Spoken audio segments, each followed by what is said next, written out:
Hello friends, how are you? कैसे हैं आप सभी लोग?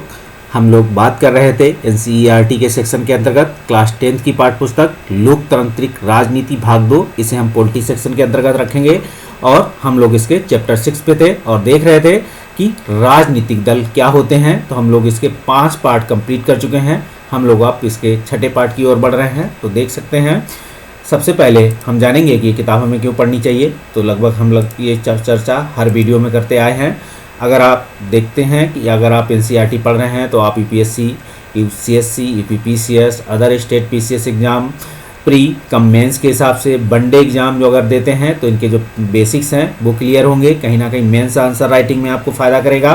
तो अगर आप देखेंगे, अगर आप 6 to 12 एनसीईआरटी कंप्लीट करते हैं तो इस एनसीईआरटी में आप देखेंगे कि इस एनसीईआरटी में कहीं ना कहीं आप जीएस का जो पेपर 2 है, अगर आप लोकतांत्रिक राजनीति पढ़ रहे हैं या जो एनसीईआरटी के पॉलिटी सेक्शन के अंतर्गत पढ़ रहे हैं कह सकते हैं, तो जीएस के पेपर जो मेंस का पेपर 2 है आप देखेंगे इसका, तो आप कहीं ना कहीं नियर अबाउट इसके बेसिक सिलेबस काफ़ी हद तक फुलफिल कवर कर लेंगे कुछ चीज़ों को छोड़कर। साथ ही आप सोशल इशू, सोशल जस्टिस देख सकते हैं, गवर्नेंस इसके साथ समझ सकेंगे। जीएस के 4th पेपर में जो पॉलिटी सेक्शन के अंतर्गत, एडमिनिस्ट्रेशन सेक्शन के अंतर्गत जो क्वेश्चन एथिक्स में पूछे जा सकते हैं वो कहीं ना कहीं आपको यहाँ से समझने में और आपकी एनालिसिस करने में फ़ायदा करेंगे। क्योंकि एनसीईआरटी आपको एनालिटिकल या एनालिसिस बेस होते हैं, आपको तुलनात्मक रूप से समझाने की कोशिश करती है, आपके बेसिक समझ क्लियर करती है। तो चलिए हम लोग स्टार्ट करते हैं। अगर आपका पॉलिटिकल साइंस सब्जेक्ट, अगर ऑप्शनल सब्जेक्ट पॉलिटिकल साइंस है यूपीएससी, सीएससी या पीसीएस, अदर स्टेट पीसीएस में जहाँ ऑप्शनल सब्जेक्ट होते हैं, या फिर पब्लिक एडमिनिस्ट्रेशन का आप देखेंगे जो सेकेंड पेपर है कहीं ना कहीं आपको इसमें हेल्पफुल करेंगे। तो चलिए हम लोग बात करते हैं फटाफट राजनीतिक दलों की। तो राजनीतिक दल क्या होते हैं हम इस पर चर्चा कर चुके हैं। एनसीईआरटी ने इसे यूनिट 3 के चैप्टर 6 में रखा हुआ है, आप इसे देख सकते हैं, भारत के उद्देश्य का है, इसे आप पढ़ लीजिए। और साथ में हम देखते हैं राजनीतिक दल क्या होते हैं। तो पार्ट 6 में है, हम चलेंगे कि इनकी चुनौतियों की बात करेंगे कि राजनीतिक दल बने। लोकतंत्र है, राजनीतिक दलों की आवश्यकता है। किसी भी लोकतंत्र में राजनीतिक दल जो है उनकी प्राथमिक आवश्यकता है या अनिवार्य शर्त होती है। राजनीति किसी भी लोकतंत्र की विदाउट राजनीतिक दलों के कोई भी लोकतंत्र सर्वाइवल नहीं है। दुनिया के देशों में आप देख लेते हैं तो देखेंगे इनके साथ कि इनकी प्राथमिक शर्त है, इसके साथ राजनीतिक दलों की फिर चुनौतियां शुरू होती है। राजनीतिक दलों ने राजनीतिक दल बनाया तो इनकी खुद की भी कुछ चुनौतियां हैं, समझ सकते हैं क्या चुनौतियां हो सकती हैं। पहले तो कि जनता के बीच जाके अपनी नीति का प्रचार प्रसार कैसे करें। दूसरी बात करें अगर हम प्रचार प्रसार की बात कर सकते हैं।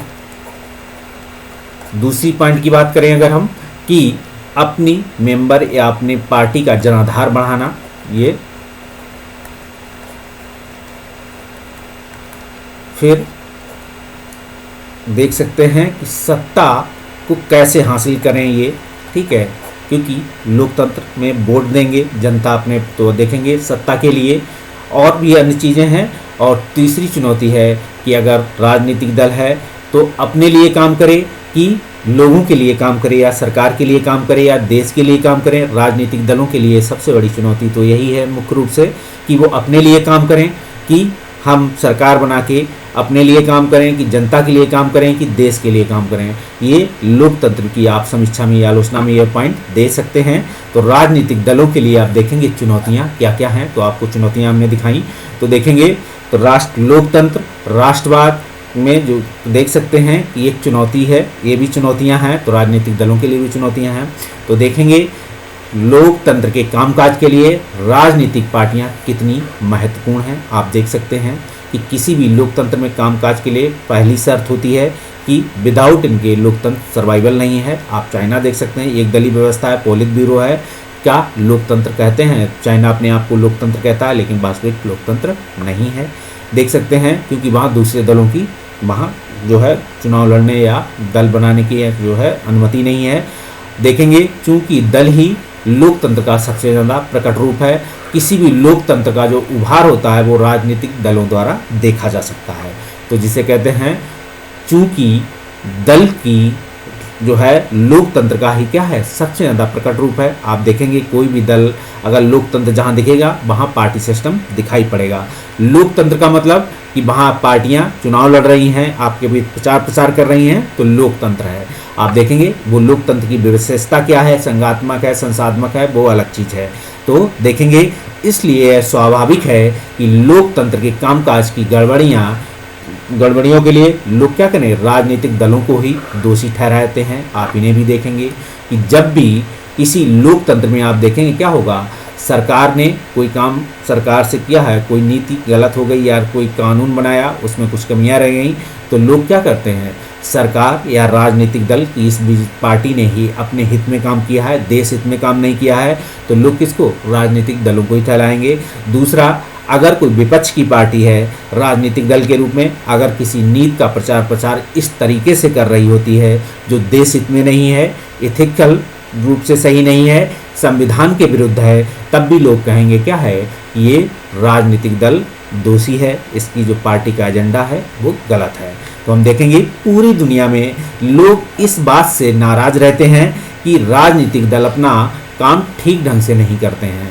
ठीक है, हमने आपसे बताया था कि राजनीतिक दलों की सबसे बड़ी चुनौती यही होती है कि वो अपना काम ठीक ढंग से इसलिए नहीं कर पाते हैं, उनके पास चुनौती ये है कि वो अपने लिए काम करें, अपने मेंबर्स के लिए काम करें, कि आपके लिए काम करें, कि देश के लिए काम करें, कि किसके लिए काम करें।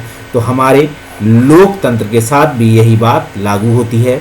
आप देखेंगे भारतीय लोकतंत्र में भी जो राजनीतिक पार्टियां हैं कहीं ना कहीं वो भी, उनके लिए भी यही चुनौती से मैं आम जनता की नाराजगी और आलोचना राजनीतिक दलों के कामकाज के 4 पहलुओं पर ही आप देखेंगे केंद्रित रही है। आप इसे देख सकते हैं।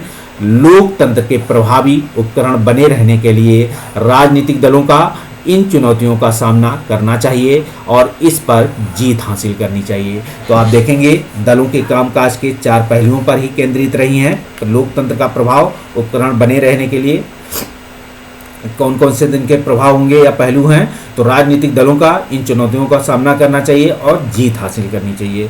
तो आप देखेंगे कौन कौन से इनके कामकाज में है पहलू हैं।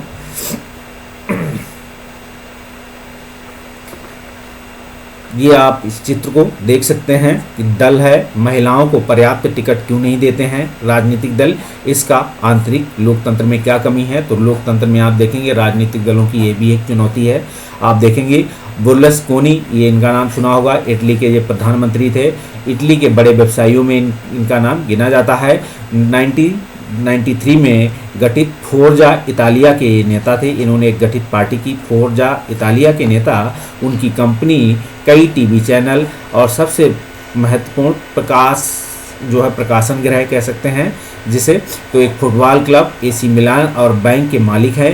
ये कार्टून पिछले चुनाव के समय है। तो आप देखेंगे कहीं ना कहीं इन्होंने सरकारी विभागों को अपनी कंपनी के प्रचार प्रसार में बढ़ावा दिया। तो इनको लिए कहा गया कि इन्होंने क्या है, हित में, पार्टी हित में या लोकतंत्र के हित में या इटली के हित में काम ना करके अपनी कंपनी, अपने व्यवसाय में इन्होंने बढ़ावा दिया। आप देख सकते हैं इस तरीके से। तो देखेंगे पहली चुनौती हमने 4 पहलुओं की बात की थी कि आप इसे, इनके 4 पहलू कौन कौन से, दलों के राजनीति अगर ये केंद्रित रहें तो लोकतंत्र प्रभावी उपकरण बने रहेंगे, कि अगर ये 4 पहलुओं पर राजनीतिक दल ठीक से काम करें तो इनको चुनौतियों का सामना करना चाहिए और इन पर क्या हो, जीत हासिल करनी चाहिए। तो पहली चुनौती देखेंगे कि पार्टी के भीतर आंतरिक लोकतंत्र का ना होना। तो ये पहली बात होती है कि जो भी राजनीतिक दल हैं इनकी पहली चुनौती है कि आंतरिक लोकतंत्र ना होना। पहला पॉइंट इसे आप नोट कर सकते हैं। सारी दुनिया में यह प्रवृत्ति बन गई है कि सारी ताकत एक या कुछ नेताओं के हाथ में सिपट जाती है पार्टी में। तो पार्टियों के पास ना सदस्यों को खुली सूची होती है, ना नियमित रूप से संगठित बैठकें होती हैं। आप देखेंगे इसके अतिरिक्त चुनाव भी नहीं होते हैं इनमें, पार्टी के अंदर, कि कार्यकर्ताओं से भी सूचनाओं का साझा नहीं करते। ये सभी इनकी पहलू चुनौतियां हैं। आप इन्हें अलग अलग पॉइंट में लिख सकते हैं, एक साथ लिख सकते हैं। सामान्य कार्यकर्ता अनजान का अनजान बना रहता है और पार्टी के अंदर क्या चल रहा है ये पार्टी के कुछ लोग ही तय करते हैं। बात करेंगे उनके पास ना तो नेताओं से जुड़कर फैसलों को प्रभावित करने के लिए ताकत होती है, कौन से, जो अनजान है या जो जुड़ नहीं पाते हैं, ना ही कोई और माध्यम है। तो परिणाम स्वरूप पार्टी के नाम पर सारे फैसले लेने का अधिकतर उस पार्टी के नेता ही, प्रमुख नेता या कुछ नेता हथिया लेते हैं। चूँकि कुछ एक नेता होते हैं, उनके पास ही असली ताकत होती है, पार्टी फाउंडर या उनके इर्द गिर्द जो कैबिनेट होती है, आप देख सकते हैं किचन कैबिनेट कह सकते हैं। ये कौन सी राजनीतिक दलों की किचन, ठीक है।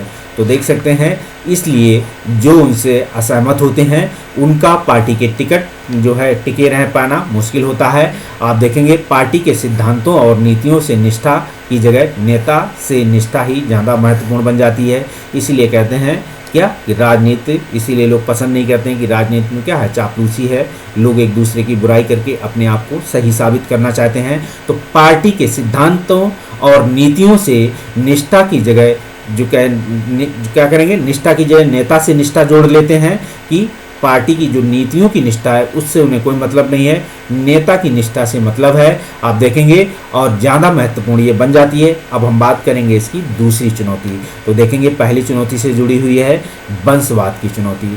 तो आप देखेंगे राजनीतिक दलों का जब फाउंडर होता है तो पार्टी का जो प्रमुख नेता है, भारत की बहुत सी ऐसी पार्टियां हैं कुछ को छोड़कर जिनमें क्या है, पार्टी में वंशवाद कहीं ना कहीं आप देखेंगे कि पीढ़ी दर पीढ़ी उनके ही परिवार के लोग उस पार्टी के मुख्य कार्यकर्ता हैं या वही आगे उनको संभालते हैं। तो देखेंगे तो चूंकि अधिकांश दल अपना कामकाज पारदर्शी तरीके से नहीं करते, इसलिए सामान्य कार्यकर्ता के नेता बनने और ऊपर आने की जो गुंजाइश है वो काफ़ी कम होती है। जो लोग नेता होते हैं वे अनुचित लाभ लेते हुए नज़दीकी लोगों या यहाँ तक कि अपने ही परिवार के लोगों को बढ़ाने में आप देखेंगे आगे लाते हैं। तो आप देखेंगे भारत की जो क्षेत्रीय दल हैं और या कुछ राष्ट्रीय दल हैं, आप उनको देख सकते हैं कि उसमें जो पार्टी के सर्वे सेरब होते हैं वो परिवार के ही उनके लोग होते हैं, अपने परिवार के लोगों को टिकट देते हैं, ठीक है, रिश्तेदार को टिकट देते हैं, जातिवाद को टिकट देते हैं। तो कहीं ना कहीं ये पार्टी में क्या है, एक तरीके से चुनौती बन जाती है।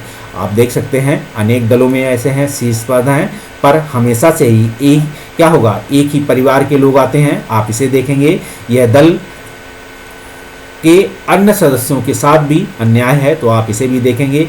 यह बात लोकतंत्र के लिए भी अच्छी नहीं है। पहली बात देखेंगे क्योंकि इनसे अनुभवहीन और बिना जनाधार वाले लोगों की ताकत वाले पदों पर पहुंच जाते हैं। तो आप देखेंगे जब लोकतंत्र के लिए बात अच्छी नहीं है, ना ही लोकतंत्र के हित में है, ना ही पार्टी हित में है।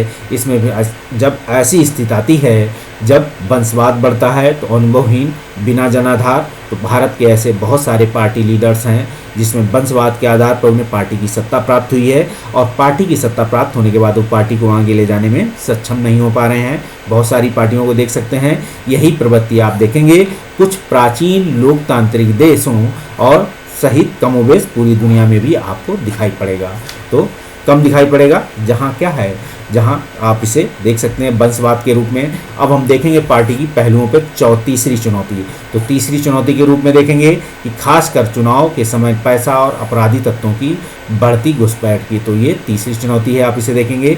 चूंकि पार्टियां ही सारी चिंता चुनाव जीतने की होती है, एन केन ट्राकेन साम दाम दंड भेद, अतः इसी के साथ ही वे जायज़ नाजायज़ तरीका देख सकते हैं आप अपनाने से परहेज नहीं करते हैं। ऐसे ही आप देखेंगे उम्मीदवार वो उतारते भी हैं जिनके पास काफ़ी पैसा हो, वो ऐसे ही लोगों को टिकट देते हैं। पार्टी में पहले क्या करेंगे, जो पैसा लेकर टिकट देंगे, फिर पार्टी में क्या फंड देंगे, तो देखेंगे पैसा जुटा सकें जिससे पार्टी फंड का पैसा बढ़े। और आप देखें किसी पार्टी को ज़्यादा धन देने वाली कंपनियां, अमीर लोग उसे पार्टी की नीतियों और फैसलों को भी प्रभावित करते हैं। जब कोई पार्टी जब टिकट देकर पैसा देकर कोई टिकट लेता है, कोई प्रभावशाली है, कोई अपराधी व्यक्ति हो, आप देख सकते हैं अपराध को इसमें अपराधी तत्वों जैसे बढ़ापा होती है, घुसपैठ हो सकती है, देख सकते हैं। तो कई बार पार्टियां चुनाव जीत सकने वाले अपराधियों का समर्थन कर देती हैं। आप देखेंगे वही अपराधी जब दूसरी पार्टी से चुनाव लड़ता है तो पहली पार्टी क्या करेगी, उसका खुलकर विरोध करेगी कि ये कहीं ना कहीं भ्रष्टाचार अपराध को बढ़ावा दे रही है पार्टी, ठीक है, अपराधियों की पार्टी है। जब वही व्यक्ति पार्टी छोड़कर उनकी पार्टी ज्वाइन करती है तो इसका मतलब है वो अब सारे गुनाहों से मुक्त हो गया, मतलब अपराध नहीं है उसकी नज़रिए में अब, क्योंकि ये पार्टी सिस्टम है। तो देखेंगे या उनकी मदद लेती हैं दुनिया भर में लोकतंत्र के समर्थक लोकतांत्रिक राजनीति में अमीर लोग और बड़ी कंपनियों की बढ़ती भूमिका को लेकर चिंतित हैं। किस तरीके से चिंतित है देखेंगे कि दुनिया भर में जो लोकतंत्र के समर्थक हैं लोकतांत्रिक राजनीति में अमीर लोग और बड़ी कंपनियों की बढ़ती भूमिका को लेकर वो चिंतित रहते हैं। किस तरीके से लोकतंत्र में अमीर लोगों की जो है बढ़ती भूमिका, भारत में आप देख सकते हैं बहुत सारी पार्टियां हैं जहाँ क्या है जो कंपनी व्यवसायी है उनकी राजनीति में प्रभाव बढ़ रहा है। हो सकता है आने वाले समय में अगर कह दिया जाए कि अंबानी का बेटा अगर कहे कि हमें प्रधानमंत्री बनना है तो बड़ी चीज़ नहीं है कि अंबानी का बेटा प्रधानमंत्री बन जाए, या अंबानी तो खुद नहीं बनेंगे हमें लगता है, लेकिन अंबानी अगर तो बेटा सोच लें कि हमें प्रधानमंत्री बनना है तो हो सकता है भारतीय लोकतंत्र में ऐसी विडंबना हो सकती है कि वो लोकतंत्र, हालांकि उन्हें अधिकार है, उनके पास राइट है वो चुनाव लड़ें, लेकिन क्या है एक लोकतांत्रिक तरीके से जब हम बात करते हैं अपराधी घुसपैठ या इलीगल तरीके से, तो कोई भी अगर कोई व्यक्ति इस तरीके से प्रभावी होता है, कंपनियों की भूमिका बढ़ती है तो इसको लेकर चिंतित हैं। तो आप देखेंगे कि अमीर बड़ी कंपनियों की बढ़ती भूमिका को लेकर चिंतित हैं। ठीक है, चौथी चुनौती के रूप में देख सकते हैं, चौथी चुनौती ये है कि पार्टियों की बीच विकल्पहीनता की स्थिति की। तो आप देखेंगे पार्टियों के बीच विकल्पहीनता होती है, उनके पास जब कोई ऐसा विकल्प ही नहीं है तो वो क्या करें, तो सार्थक विकल्प का मतलब क्या रह बचा है। तो आप देखेंगे सार्थक विकल्प का मतलब कि विभिन्न पार्टियों की नीतियों और कार्यक्रमों में महत्वपूर्ण अंतर हो। ठीक है, आप देखेंगे कहीं ना कहीं जब एक पार्टी इस नीतियों के साथ चुनाव लड़ती है तो दूसरी पार्टी को भी कहीं ना कहीं उसी नीतियों के खिलाफ के आसपास रहते हुए चुनाव लड़ती है, उससे बढ़कर नीतियां कहती हैं। कोई कहता है कि हम साइकिल देंगे, तो कोई कहता है हम लैपटॉप देंगे, कोई कहता है आइए हम आपको टीवी देंगे। ठीक है, अब हो सकता है कल को आने वाली सरकारें कह दें कि हम आपको घर बना के देंगे, तो हो सकता है ये लोकतंत्र के हित में, लोगों के हित में हो जाए।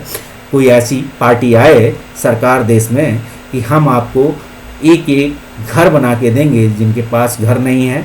जैसे लोकतंत्र में जब आते हैं तो लोग कहते हैं कि क्या किसान के ऋण माफ, जो बैंक लोन लिए हैं लोग जो देने की स्थिति नहीं है, तो इस तिथि से इस तिथि तक क्या है हम आपके लोन माफ़ करते हैं, हम अपनी तरफ से ये बैंक को ऋण दे देंगे।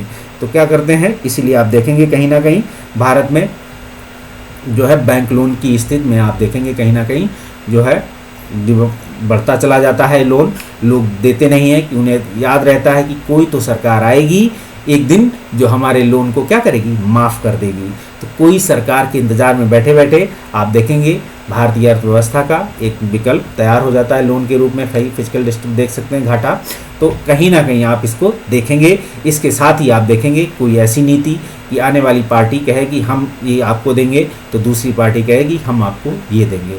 तो आने वाले समय में आप तैयार रहिए कि कोई पार्टी अगर कहे कि हम आपको घर देंगे तो दूसरी पार्टी कहेगी अगर कोई घर देगा कोई नहीं, हम घर के साथ आपको पूरा इंफ्रास्ट्रक्चर देंगे। ठीक है, आप देखेंगे तो इस तरीके की व्यवस्था आने वाले समय हो सकती है क्योंकि हम लोकतंत्र के विकास की ओर बढ़ रहे हैं। हाल के वर्षों में देखेंगे दलों के बीच वैचारिक अंतर कम होता गया है। तो आप देखेंगे किस तरीके से दलों के बीच वैचारिक अंतर कम हो गया है, जी उसी तरीके से वैचारिक अंतर कम हो गया है जैसे आज पूंजीवाद और समाजवाद के बीच वैचारिक अंतर नियर अबाउट खत्म हो गया है। लोग कहने को आज चाइना कहता है कि हम समाजवादी हैं, साम्यवादी हैं, और कहीं ना कहीं एक पार्टी सिस्टम को लिए खड़ा है कहीं ना कहीं, लेकिन अपने यहाँ कैपिटलिस्ट को बढ़ावा दे रहा है, अपने यहाँ बड़ी बड़ी कंपनियों को बढ़ावा दे रहा है, कहीं ना कहीं पूंजीपतियों को बढ़ावा दे रहा है। तो आप देखेंगे आज चाइना कहीं ना कहीं पूंजीपतियों में उसके लगभग हर 10 में से एक नाम चाइना से भी गिना जा सकता है।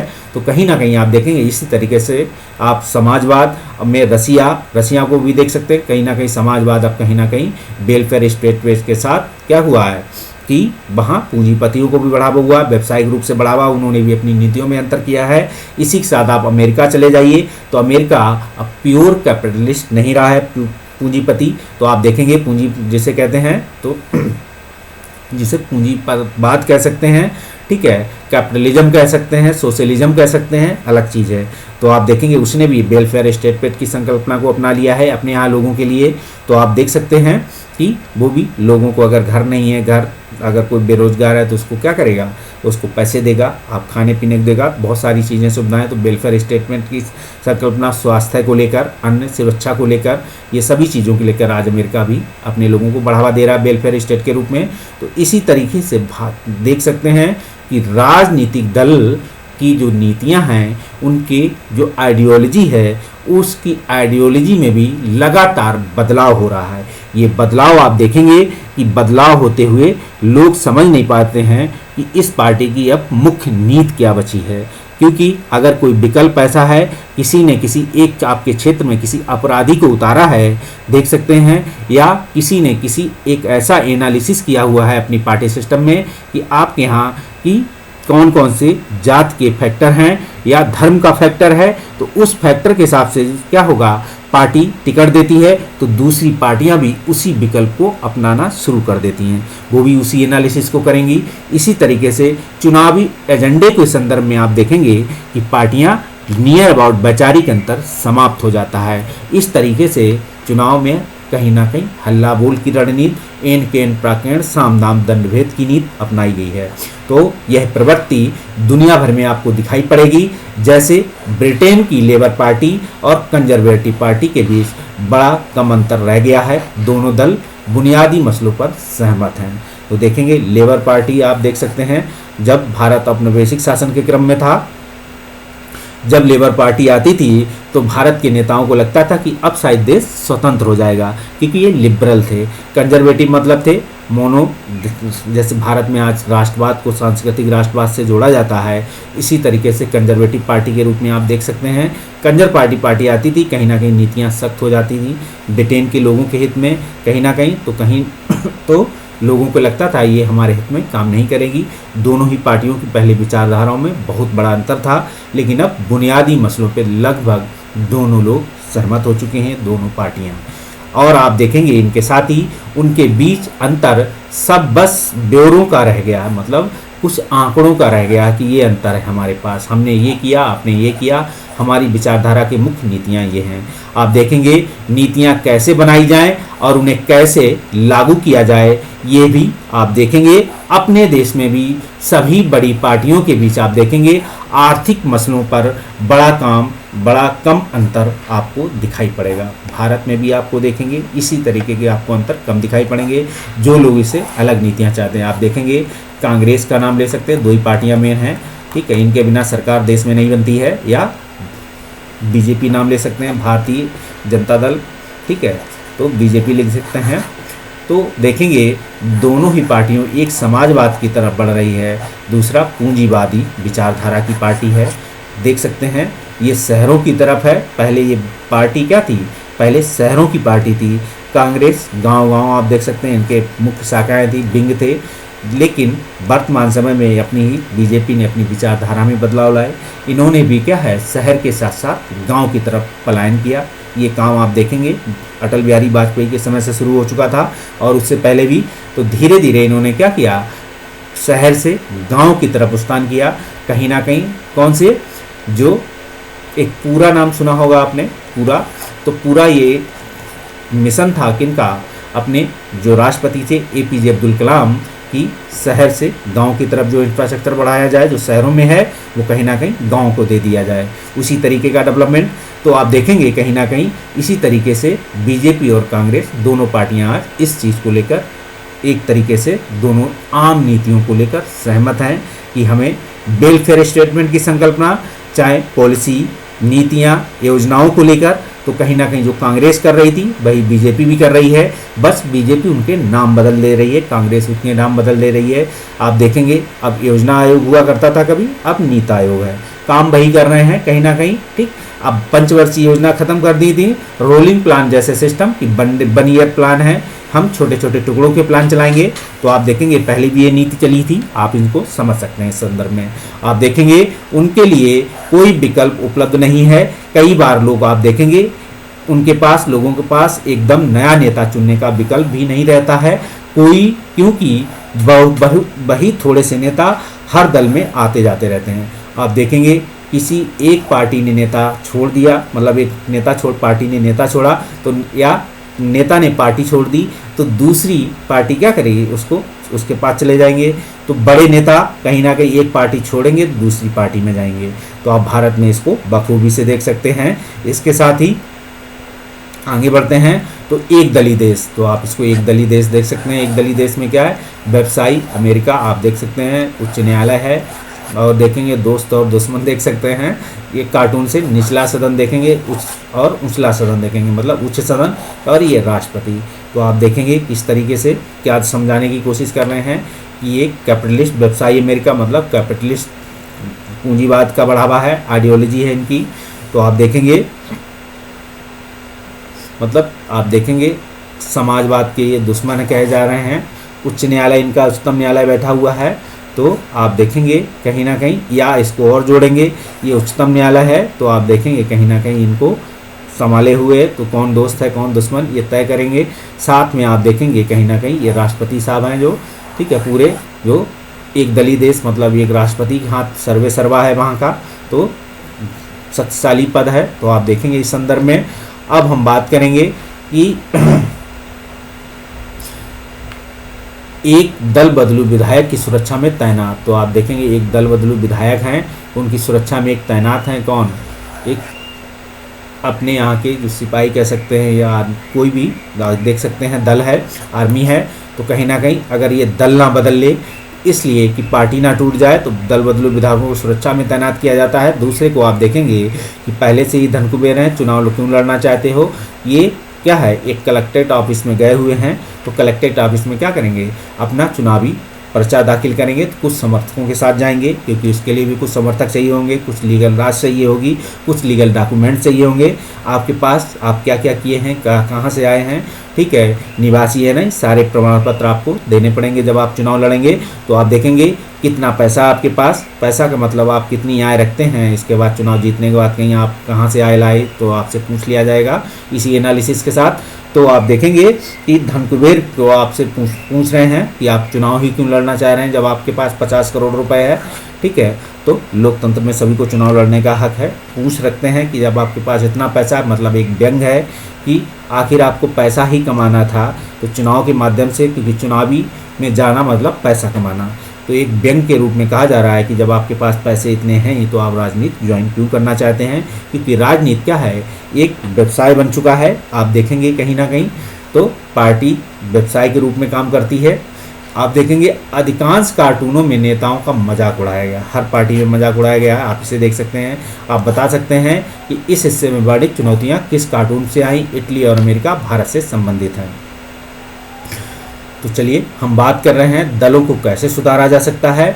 तो इस चीज़ को हम अगले वीडियो में सीखेंगे। तो आई होप राजनीतिक दलों की चुनौतियां आपको समझ में आएंगी, उनकी परेशानियां आपको समझ में आएंगी कि वो भी आखिर दल है, दल में बैठे लोग हैं, वो उन्हें भी अपना विकास करना है, तो किस तरीके से काम करेंगे, तो उनकी परेशानियों को किस तरीके से आप मिटाएंगे। तो आप देख सकते हैं। तो मिलते हैं। आई होप हमारा पढ़ाया हुआ आपको अच्छा लगा होगा, और इसके साथ ही अगर आपको हमारा पढ़ाया हुआ अच्छा लगे तो हमारे चैनल को लाइक और सब्सक्राइब में करें। तब तक के लिए बाय बाय, मिलते हैं अगले वीडियो में।